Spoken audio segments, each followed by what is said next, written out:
music makers, and we are the dreamers of dreams.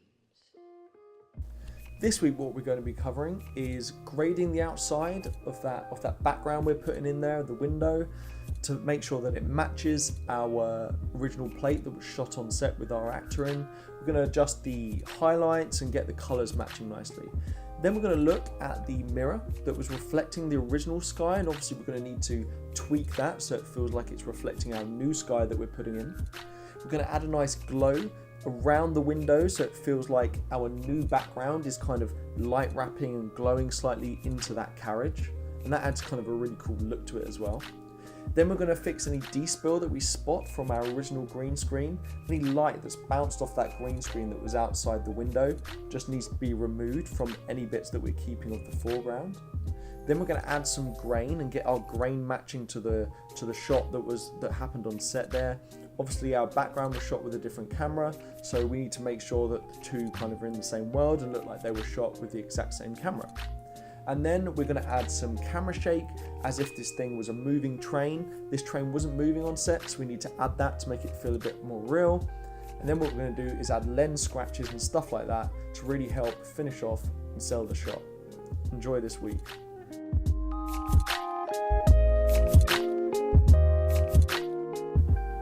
First, what we're going to do is just get that background sat into our plate. You can see here that it's not really, it doesn't feel like it's there behind the train because it's very blue compared to the very warm light that's on him and on the side here. So let's go over just there's some techniques basically to just get that sat in. Now, something I learned at ILM, and I'm going to share it with you now, is whack a grade node and saturation node in at the bottom of your comp and basically just exaggerate stuff. It's going to make it a lot easier for us to see what the discrepancies are between our foreground and our background. So what I like to do is just put a dot node in and connect that up to here, and then just bring in the saturation by hitting tab with cursor in the node graph, click saturation, and if I don't hold down control or command I can just make another point there. And then we're also going to put in a grade node. By hitting G on the keyboard, you can instantly make a grade node and then connect that up.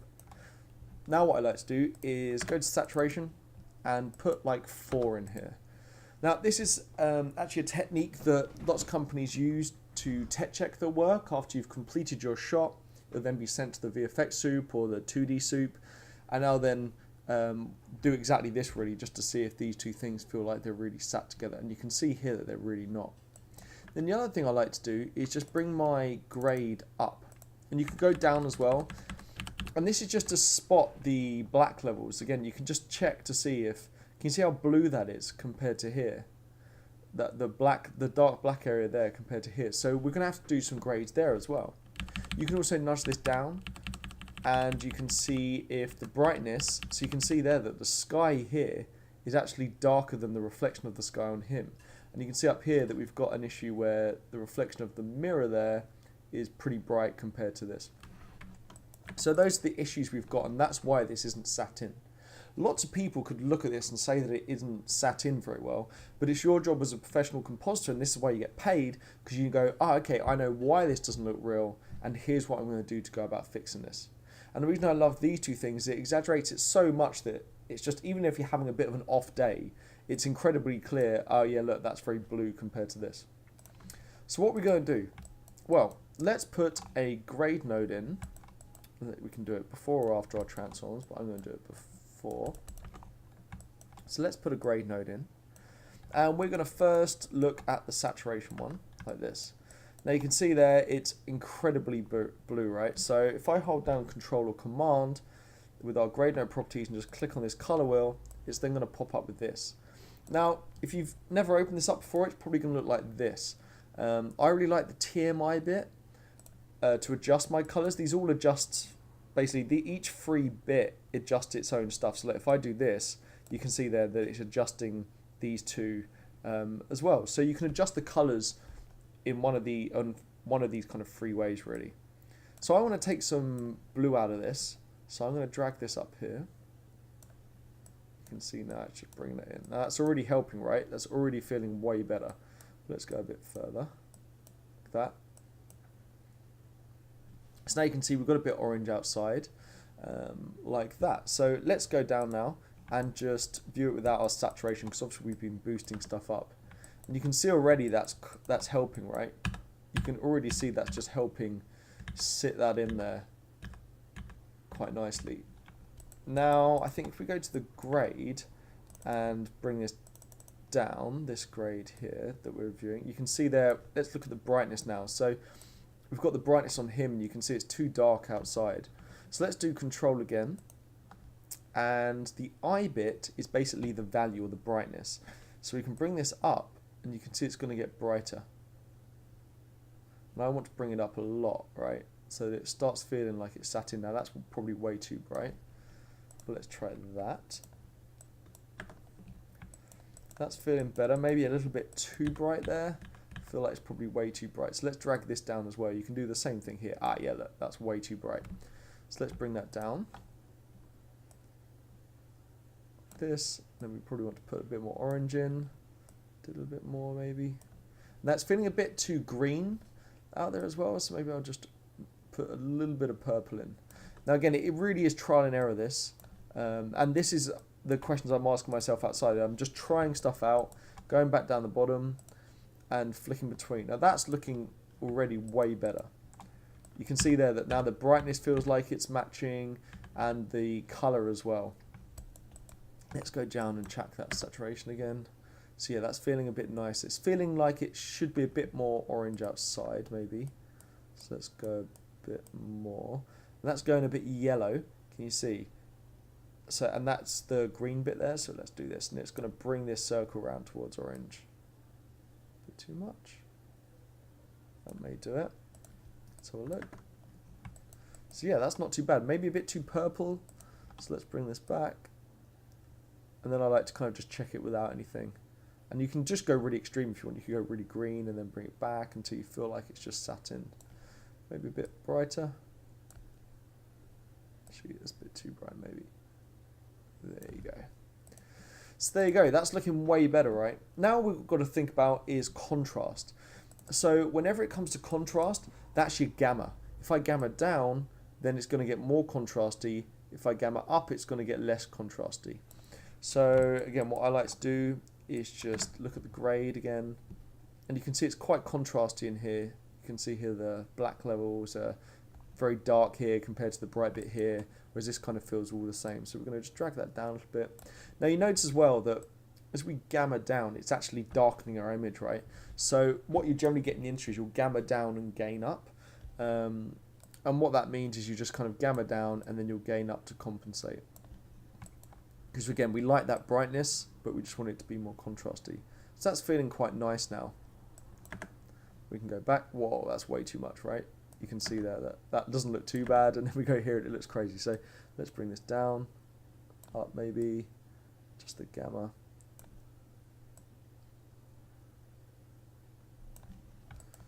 That's not feeling too bad, maybe a bit more.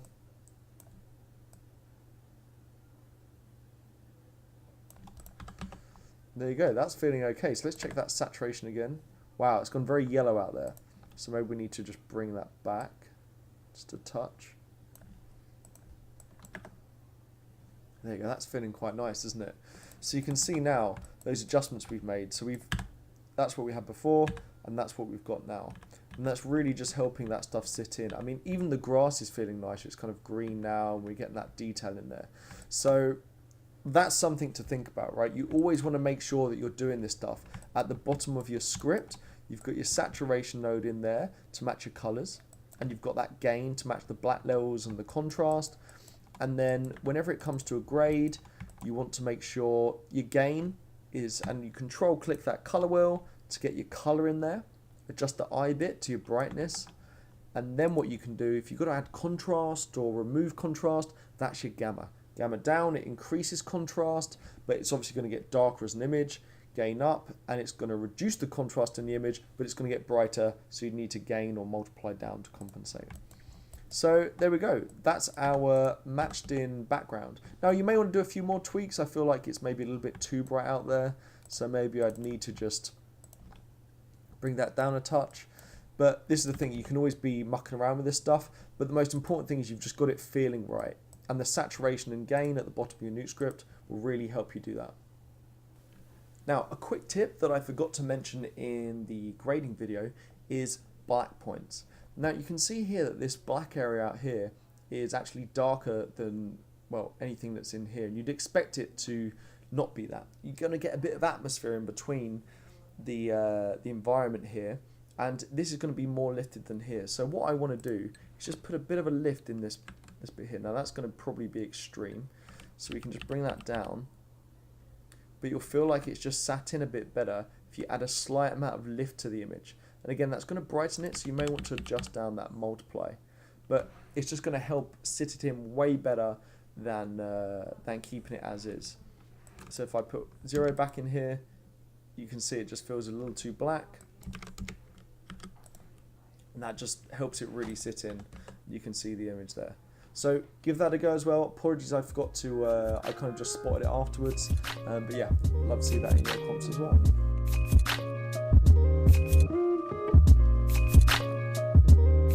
Now that we've got that background beautifully sat in and you've kind of adjusted your grade node to get that in, now what we want is a bit more glow around the edges, right? You'd kind of expect, with that bright background there, if you just get a bit more of a nice natural glow.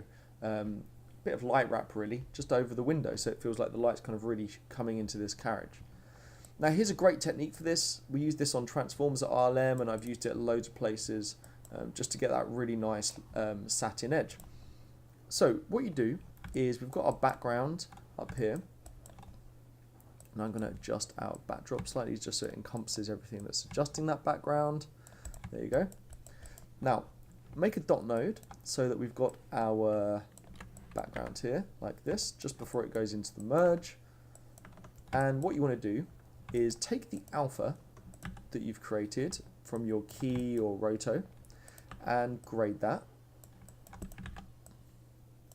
And then what you're going to do is plug the mask of the grade node you just made into the alpha stream. So you've got your red, green, blue, and you've got your alpha going down here because it's plugged in after the copy node where your alpha's coming in. Once you've got that, plug the main arrow from your grade into that dot node we made at the side with your background. And then what we're going to do, open those grade node properties and bring that gain down. And you can see now that it basically just punches that alpha into it, right? So you can see there that wherever's black we keep, wherever's white we get rid of. So there you go. Now what you want to do is put a glow node. Now you could use Nuke's glow node, or you could use an exponential glow node. You can get some quite good ones. Nukepedia is a really good place for that, so you can check that out. And you can see now that it's kind of really booming over, so I'm going to adjust mine, adjust the diffuse and the fall off a bit, so turn down the effect. Then we want it to be brighter, so we can just put that in like that. And then let's adjust the diffusion a bit more and turn down that effect. And so slightly more, because it's just a bit too broad. There we go. And let's bring that grade node in, make that brighter again. And then what you do is once you've got your kind of glow for your windows there, you then want to plus it over the thing you want to add the glow onto. So we want to add it onto this foreground, right? It doesn't make sense for us to add the glow onto the background as well, because the whole point of this is to give the effect that the light from your background is kind of shooting through those windows and over the edge of your foreground train. So what we do is put a merge node in, B pipe going down, and you want this just after that dot node you've made with the grade, and then set that to plus. Light is additive, so that's why we set that to plus.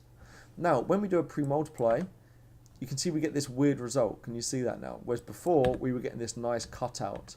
So what you want to do, that's because we're plussing over the alpha from here as well. Can you see we've got this in the alpha channel? And we've got this as our alpha, so that when we plus them together, our alpha is changing. So in order to fix that, go into your merge properties, and from the A pipe, that's this one here, going in from the side, we only want to bring in the red, green, and blue channel. We don't want to bring in the alpha. So let's click this and hit RGB, and there you go. You've got your original alpha, so it's nice and black there where you want to get rid of the window, but you've still got your new kind of glowy bit to the side. So now when we pre-mult, we get this. Perfect. So we've got our glow all around the edges. That's looking really nice. but we've still got that hole punched in where we want our background to come through. So now when I view this, now we've got our nice glow that's coming over the edge, and you can see that's kind of helping that sit in, right? And there you go. That's basically how you do a really nice glow. And you can do that with anything. If you've got an alpha for a bit of CG dragon, let's say, or some buildings, you want a nice bit of light wrap, that's the way to do it. Now, if you want that brighter, that glow, what you do is just go into your grade, and you can just bring that up or down, for instance. And the nice thing is, because it's based on your background, if you've got a frame where a tree goes past, for instance, like this, you can see here that the glow will change. It'll actually change because it's getting darker. Can you see? As that tree goes past, the glow's changing, it's getting darker, and then it's going to get bright again as that tree goes past. So it's actually going to live update as it goes past, so you get just a realistic looking image, really. That's the nice thing, that glow's really going to change depending on what's outside that window. So give that a go in your own shot, that's really going to help it. If you feel like you want to add a little bit of colour to the glow, maybe you want it a bit more orange, then again, control click or command click this colour wheel in the gain, and then you can add a bit of orange to it if you want. Or you could go the other way, or you can see there we're getting a bit warmer with it. You can make it a bit cooler. Maybe that really helps actually, having a nice cool light. So yeah, so give all that stuff a go anyway. Remember, you can add a bit of colour to it. You don't have to go on exactly what came out in that glow from the background. And that just really helps. So there you go. That's our nice kind of glow added from that window. Enjoy.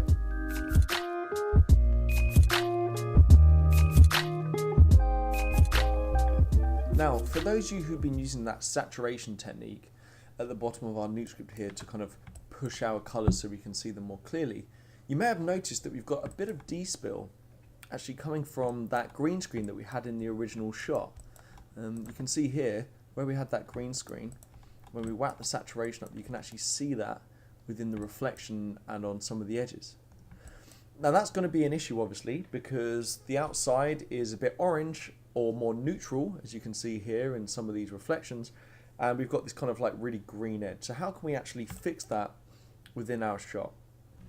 Well, for those of you who've done some keying before, you may know already. I'm going to show you a little technique to do that, but for those of you who aren't familiar with despill, basically what it is to get rid of the light that has bounced off your green screen and is now hitting the thing you want to keep. And it can result in getting these green edges basically. It's just where you've got that kind of like the reflection of the green screen in this case, or the light that's hit it and is bouncing on to your talent. We've got a bit here on the neck, but I'm not too fussed about that. That looks quite natural, but here's the bit that I really want to be fixing. So here's how we're going to fix that. Underneath your copy, actually I'm going to put it above the copy, because it's just a bit more obvious then. This is our alpha over here, so let's backdrop that as alpha.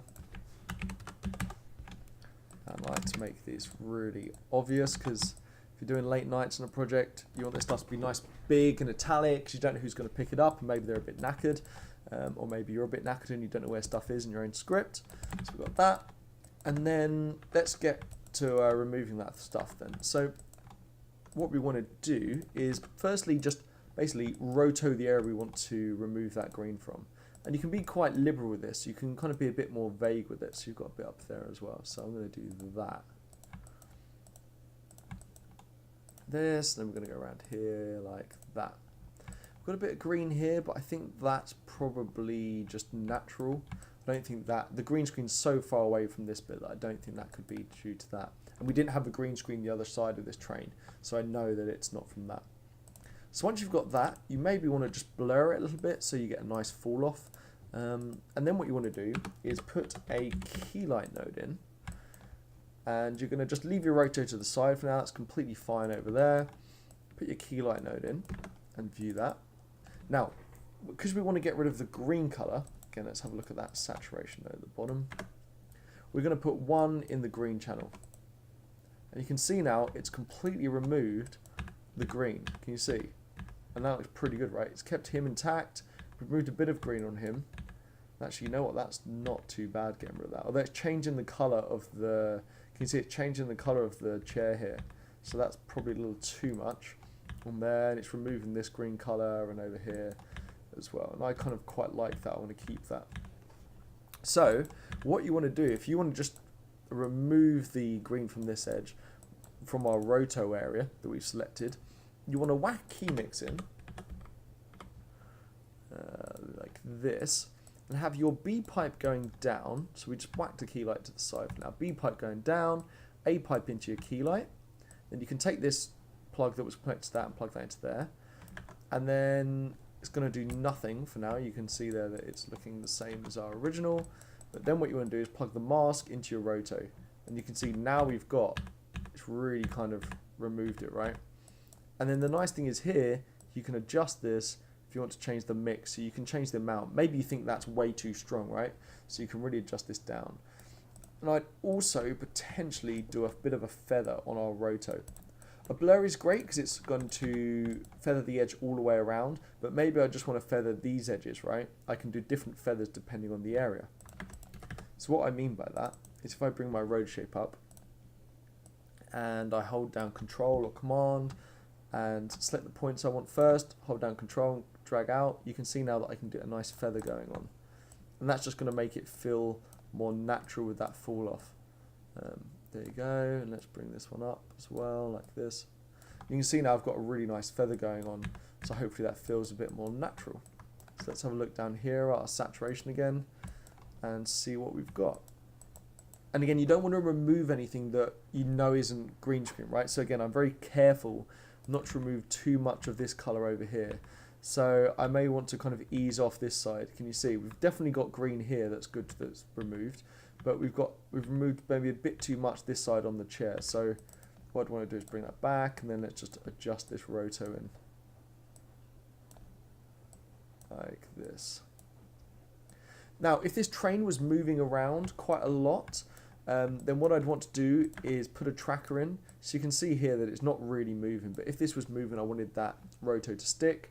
I would just track something, maybe with one of the windows again, and then I could make sure that this rotor is moving with it. But we're in a nice position where this isn't. So let's just turn that on and off. I can just turn the key mix on and off. And that's looking better, right? We're not removing too much green from there. We're definitely removing the green from down here. In fact, actually, I'm going to hit that bit harder there. You can see there's still some green that we've got seeping over the edge here. So that's looking nice now. And we're only removing a little bit of the green here on this stuff. So let's move that in a bit more. There you go. So now we're removing the green from this edge, but we've still maintained kind of the look of that pillow, that kind of cushiony bit there, over there. We've removed it from these edges, which is exactly what I want. So there you go. That's how you would remove the D-spill from a shot like this on the window. And this was from the reflection of that green screen in the window frame, and then you had some of the light coming over here. That was the light reflected from the green screen seeping over your image.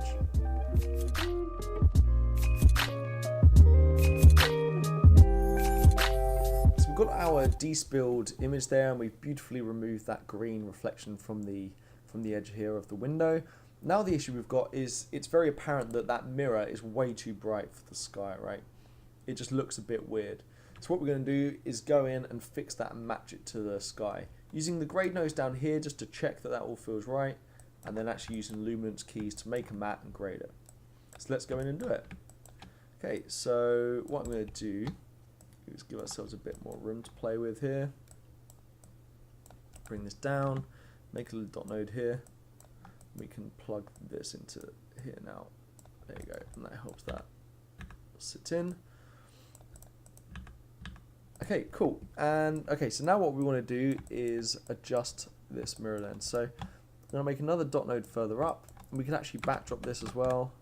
Let's just call that D-spill, window D-spill, and let's just make that 80. I think that's big enough for now, like this. You don't look too much like a madman with backdrops. Okay, cool.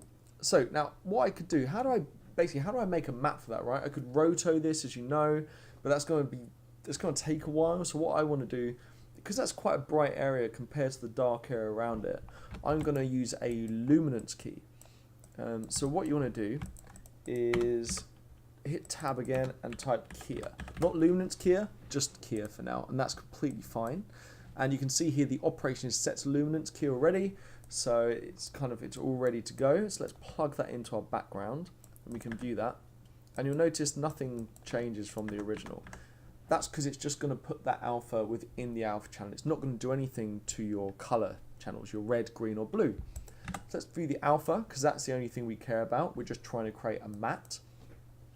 And let's adjust these. So if I drag this A pipe down, you can see now that it's given us quite a nice matte there.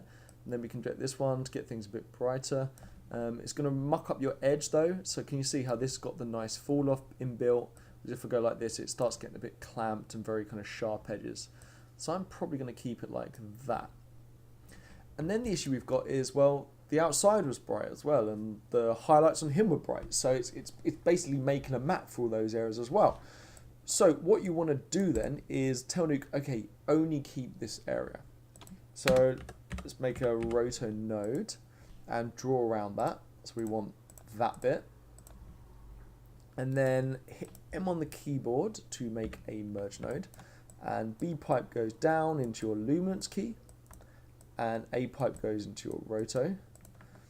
And then we've got this weird where we've just merged the roto over. That's not what we want to do. We obviously want to just keep whatever was in this area we've rotoed. So let's close this. So what we're going to do is set the operation to mask. And there you go. Now it's just saying to Nuke, whatever is within this square, keep it. Whatever is in this square from the B input, then keep it and get rid of everything else. You can see that's what we've got. Now what we can do is plug a grade node in, because now we've made a matte of an area that we were saying, so we can tell Nuke, hey, this is the area I want to actually change. Now what we need to do is change it. So grade node in on the main spline that's going down there, and your mask connected into that matte that we've just created. And then if I now grade this down, you can see we're getting rid of it like that. And you can see here it's not perfect. We've got those edges and things like that. So what I'd probably do is give ourselves a bit more room again. Put an erode node in, and you can adjust this to just bring that out a bit. And then I'd probably blur it a little bit as well. You can see it's quite sharp there. Now, obviously, I'm not going to use this matte to do a grade as an extreme as this. I'm just exaggerating it a bit more to make sure that's looking okay. So I'd probably do something maybe like that. And then let's go to the bottom with the saturation and set this back to 1. And then let's just bring this down a little bit. And you can see there that's already helping, right? You can see, so if I go to node and disable, you can see that's already helping. Maybe I'd want to add a bit of orange in there. So let's control click that color wheel again and go into the TMI. You can see now that I've got a bit of that. Now let's view the original image. Turn this on and off. There you go. Can you see it's very, very subtle, and you probably don't really want people to look there. However, people would look there if it was exactly as it originally was and very bright. It's very kind of is very distracting. So there you go. And then I'd probably use that grade as well, just to check that it's about as bright. Maybe that's a little bit too bright still. So let's go in and just drag this down a little bit more. It's feeling nicer, maybe a bit too orange. Let's check that saturation node again. Yeah, it's feeling a bit too orange, right? Let's bring that this way. Too much. And then this is quite yellow out here, and this is quite orange. And I don't mind too much because he's quite orange as well. But if we want to swing this round towards yellow, we need to put some green in. So if we put a bit of green in, go extreme, look, there you go. That's feeling a bit nicer. So now when we view it originally, everything looks very black and white, but let's turn this on and off, what we've done. You can see that just really helps that sit in. So that's how you'd adjust that mirror. So we've made a matte for it. We then masked that matte and telling Nuke exactly the area we want to keep of the key we did. Then we then plugged that into a grade node and mucked around with it just to get that sat in better. And there you go. Now you've got a really nice mirror that looks like it's actually reflecting the new sky that we've put in.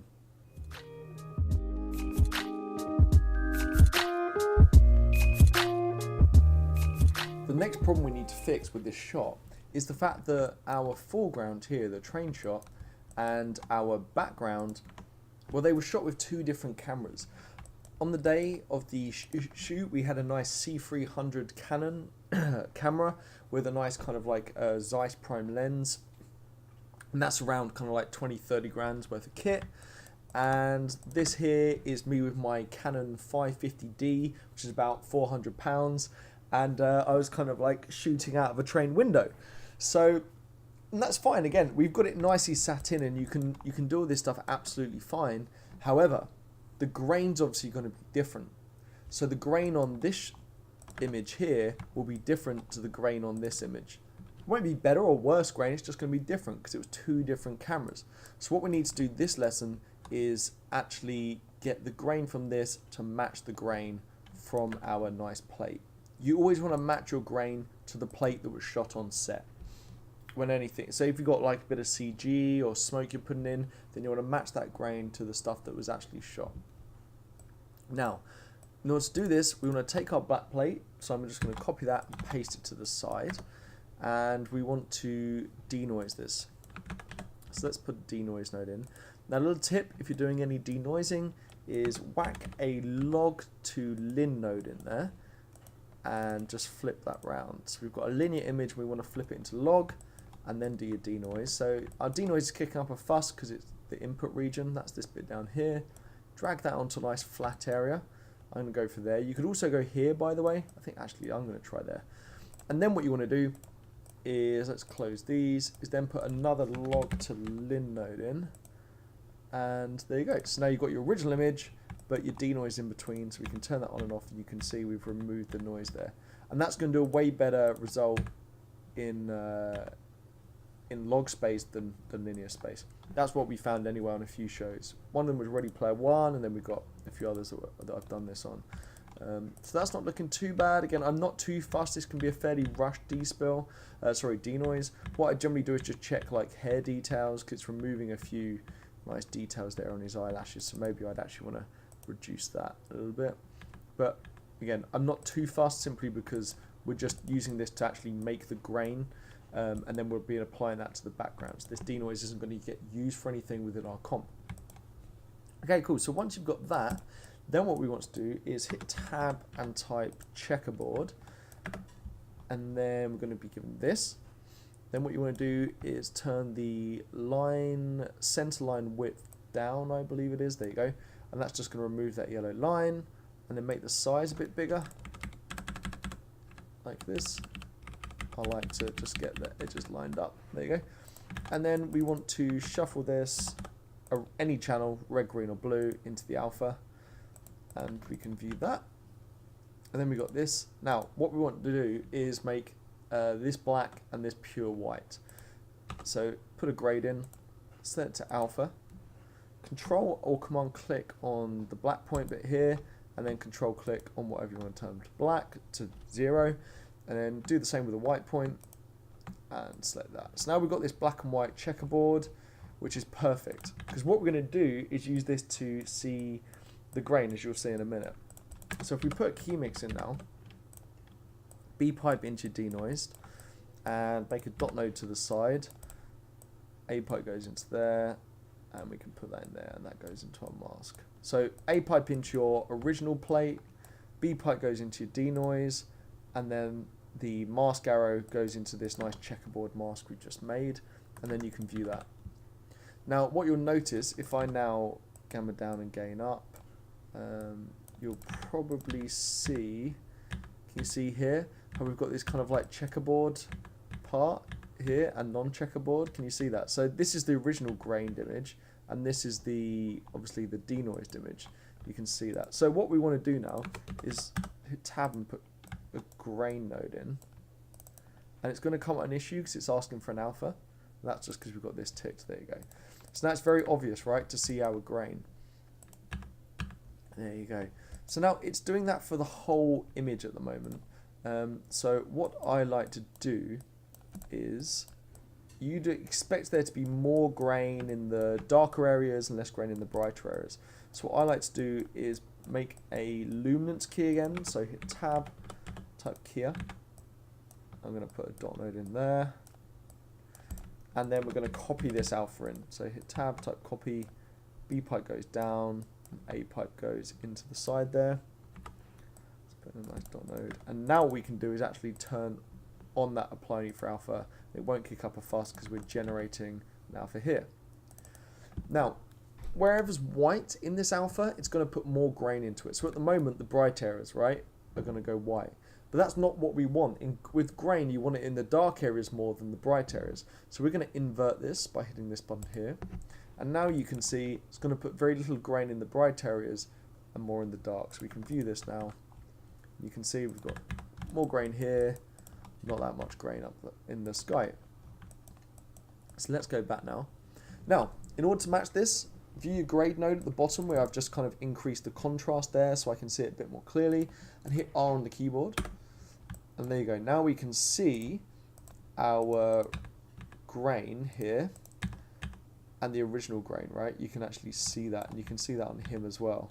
Down here, and in his hand, and over here. So you can see it's way too strong, like here. So first off, what I like to do is bring the intensity up. So let's bring this all the way up, just so it becomes more obvious. And I'm in the red channel for now, because that's the one I'm matching. And then what you want to do is adjust the size to match it. So you can see here the grain is fairly small. So let's turn this grain down a little bit in the red. Oh, wrong one. Like that. And again, it's a bit of kind of mucking around, so with it to get it exactly right. And then you want to turn the intensity down until you can't really see that checkerboard. Can you see we can't really see that checkerboard anymore? Now you can see it a bit here, but you can't see it on him that much and the rest. So if you can see it too much here, then what we need to do is you should just be able to, we actually need more grain in the black. So in that case, you can use the black bit here just to bring that up. And there you go. Now you can't see that checkerboard, right? And you can see we've got that grain kind of nicely sat in. That looks a bit too intense maybe. Just looking here at the edge, so let's just turn that intensity down a bit more. The adjusting this black point will actually adjust everything slightly, so that's not looking too bad. So now let's go to the green channel. And there you go. So maybe it's a bit too big again. So let's whack our intensity up. So that might be okay. It's a tricky one, isn't it? So let's drag that intensity down.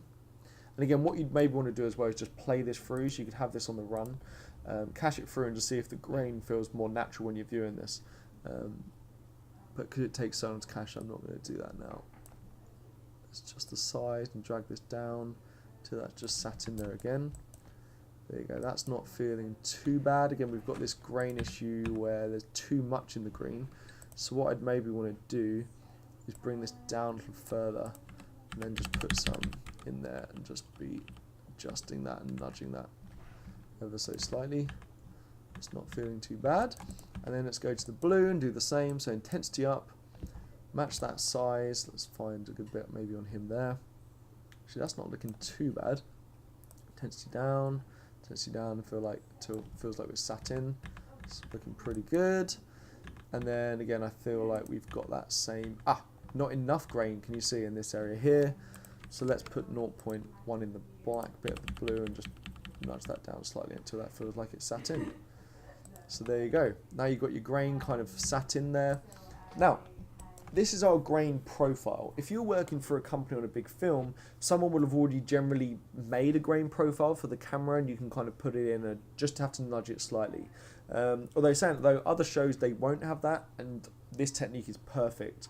The reason you don't use furnace regrain is because we used it on Wonder Woman quite a lot, and then we kind of stopped using it because we noticed it would give you weird kind of diagonal grain lines that looked like it was motion blurred, and it just doesn't work very well. So this is the way to do it. Don't use F regrain, use this technique instead, and it will give you a way better result.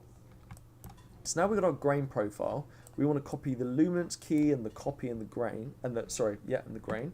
Copy that, and now we're going to apply it to our background. So I want to apply it at the end of all my transforms and things, because these transforms and corner pins are going to skew that grain around.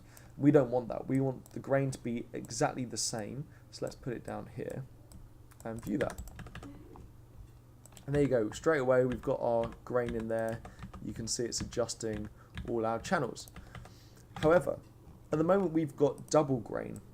And what I mean by that is we haven't removed the grain, the original grain from this image, right? We shot it with this camera that has different grain to our foreground plate, but we need to remove that grain and then put the grain on that we like. So what we can do is take this same setup, copy that, paste it over here.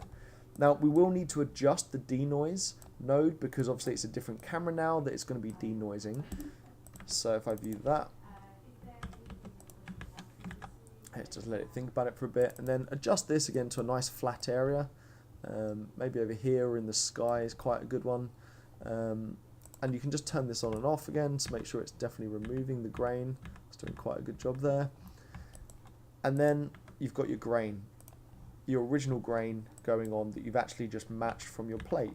So now you've removed the grain, the original grain from that Canon cheap camera I had on the train, and you've matched the grain from your nice foreground shot here that was shot with a quite expensive camera and nice lens. So that's how you want to be doing that to get this feeling better. And again, it's very subtle, it's very subtle, but these last kind of things make maybe 1% or 0.5% difference, but added up, this is the stuff that sells the shot.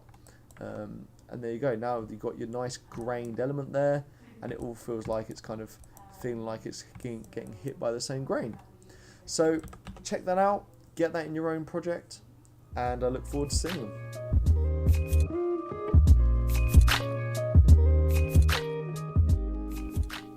So now we're at the point in the project where we can start adding that last kind of like 10%, 5%, just to get this thing really as far as it can and really help selling the shot, right?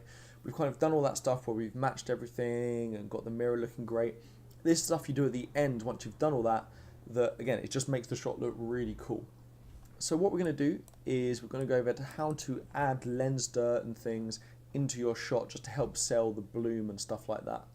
So what we can do is you can find in Box the lens dirt images that I'm going to use today.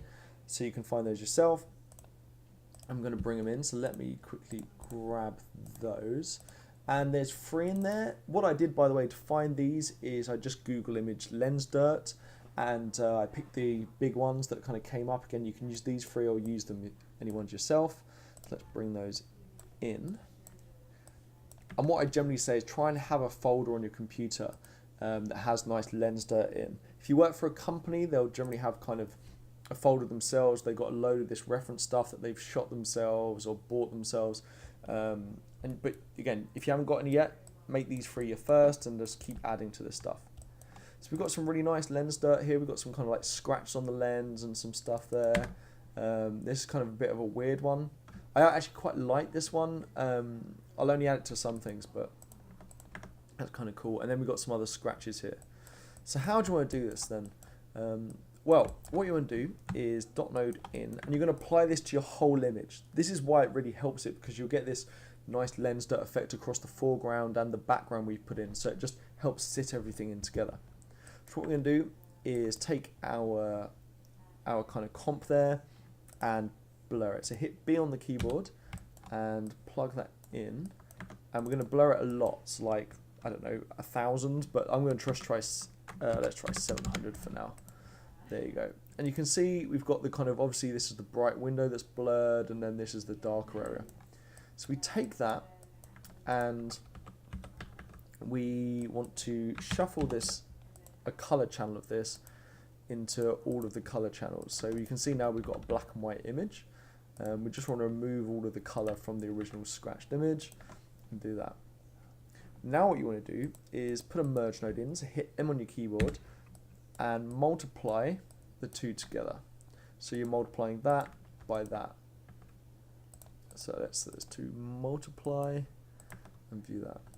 And now you can see we've got a really cool effect, right? We've got scratches in the areas that are bright, and then in the areas that weren't bright, we can't see the scratches.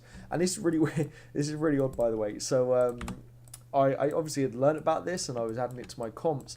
And then I didn't actually think that, I thought it made everything look cool, but then I was on a bus home late at night from work, and I could see where you could see the red lights of the cars on the ground. You could see the scratches on the window, on the plastic bits of the window that were there. So this is a real thing that you'd actually get, and you want it to pick up in those bright areas.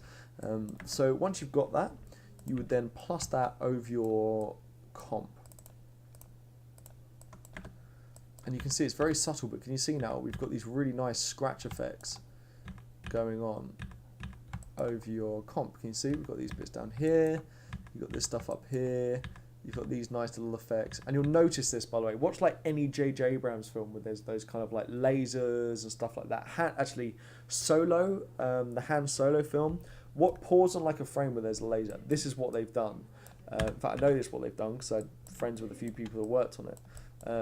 So yeah, literally, look. So you've got all these nice little scratches and stuff like that now, and you've got these bits here.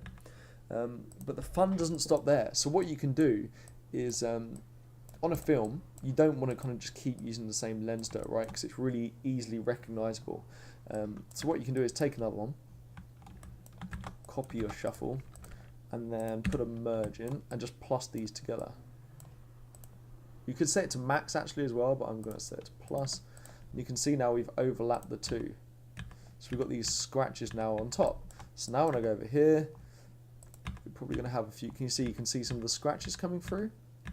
And the cool thing about this is if I want to boost these scratches here, then I just put a grade node in and bring that up. And you can see now that you can see more of those scratches. That probably looks a bit too much. Can you see this one here just looks a bit ridiculous? So let's say we want to remove that. Thread a node in, draw around it, and then plug that into the mask of a grade, just grade down. You can see we just removed that scratch now. So you can actually go in and kind of customize certain bits. Something else I do quite a lot is I put a transform node in, then you can scale it up and you can move your lens dirt around then. You can see here now that I've just kind of made those scratches bigger. Can you see? It's pretty cool actually like that. And then maybe I want to just soften that so the effect is less. So all I do is put a grade node after the blur and then just bring this down, and that's going to just soften that. If I want this to kind of be spreading more over the whole image, if I view here, if you gamma up, it's gonna, can you see it grows out this? If I gamma down, it's increasing the contrast again. So that's a really cool effect. If you want to kind of bring this out, you can really bring it up a bit, and then you can gain it down, and then etc. Something else I really like doing is adding a color to it, so you can add a bit of orange or whatever you want if you want to make it more cool.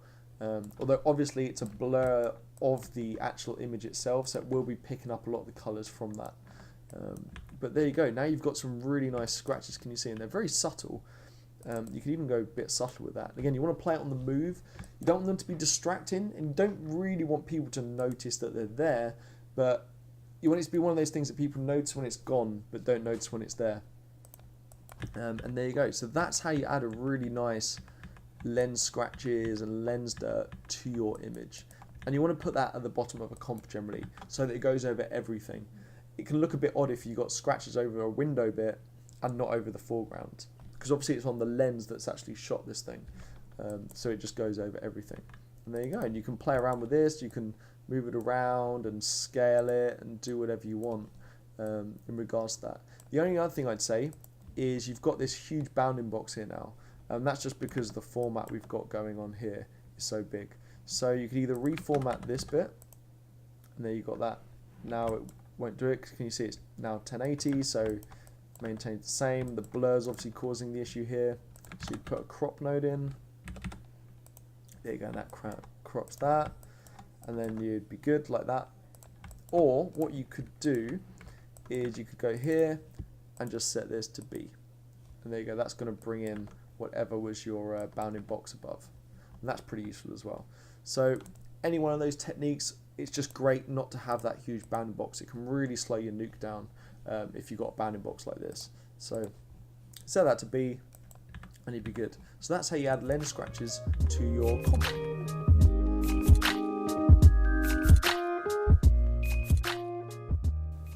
Something else that you can add, just to really make this shot feel real, is a little bit of camera shake.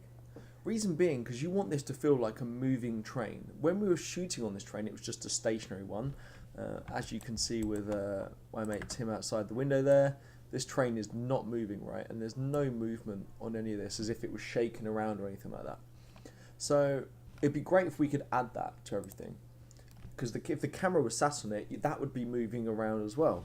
So what we can do is if we copy and paste our image, we can actually add a camera shake to this, and then apply it to our whole comp at the end here.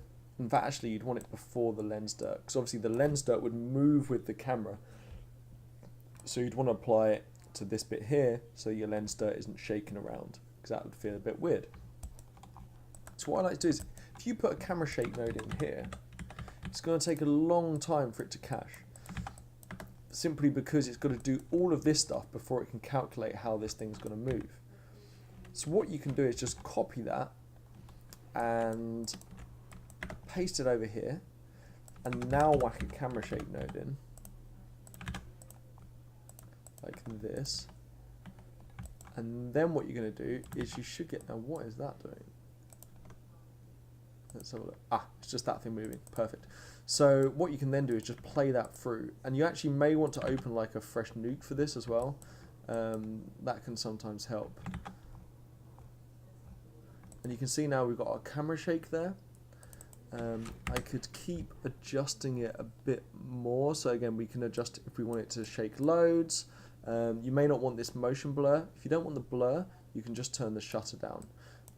The motion blur amount will just set the quality of it, whereas the shutter will actually increase or decrease. If you don't want any motion blur, then decrease that. But muck around with this. I'd probably not go for rotation and scaling. Scaling is going to make the camera feel like it's going in and out.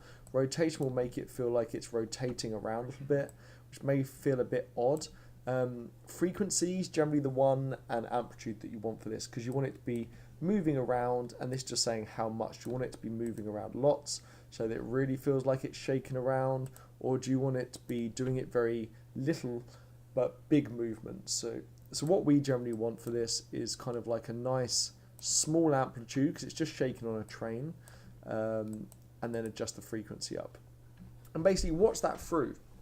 And when that feels pretty nice and natural, then what you do is you would copy this camera shake node and paste it here in your comp.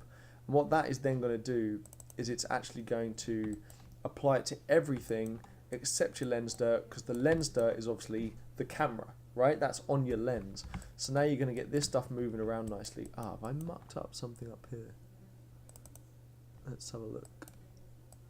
There you go. That's why. That's what that is. Put that back up there. There you go. Let's close that. There you go. And cool. And then you've got your lens, your camera shake there. So now what you can do is just render that out and check that it all looks good. But I mean, that should be pretty good. Sometimes what you might want to do is add a crop after this, because it's going to be swinging stuff out, and then you can just adjust this edges of your crop so we can still get some bounding box in there, like that, because otherwise it can go a bit crazy. So yeah, so give that a go. The best way to do a camera shake again so it doesn't slow down your comp is do it over here separate, and then put it into your actual comp like that.